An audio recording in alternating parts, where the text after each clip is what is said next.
Conduisant une délégation de son département, M. Boubacar Nabo Clément, ministre des Eaux et Forêts de Côte d'Ivoire, s'est rendu au siège de l'Office international de l'eau OIE à Paris, dans le 8e arrondissement, ce mardi 12 juillet 2011 de 10h à 11h30, dans le cadre de la première journée d'une série de visites qui vient d'entamer à Paris et qui se terminera le 25 juillet prochain. La délégation ivoirienne a été reçue par M. Pierre Chantrel, directeur général adjoint de cet organisme à caractère associatif.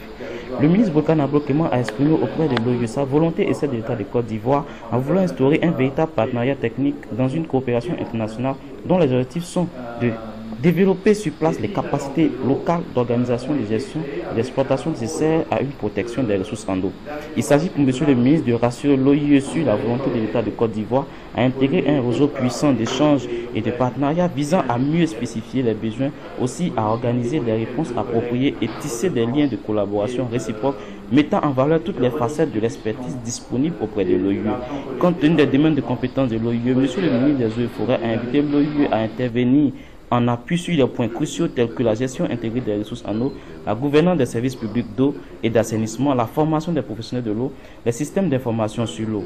Enfin, M. le ministre Boubacar Nabo Clément a formellement invité l'OIE à réfléchir ensemble sur les problèmes de notre pays en matière de préservation et d'amélioration de cette ressource indispensable pour la suivi des générations actuelles et futures. C'est l'Office national des forêts ONF situé à Paris dans le 12e arrondissement avec à sa tête M. Martin Perrier, directeur général qui reçoit la délégation ivoirienne conduite par M. Boubacar Nabo Clément, ministre des Eaux et Forêts, dans l'après-midi du 12 juillet 2011.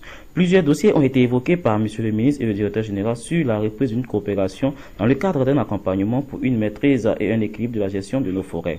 Et cet accompagnement ne pourra se faire que si la Côte d'Ivoire s'offre une planification d'une gestion forestière durable qui passe par la mise en place d'une cartographie et des outils de suivi, des études préalables à l'aménagement, ressources et inventaire biodiversité, études sociales sur le comportement anarchique.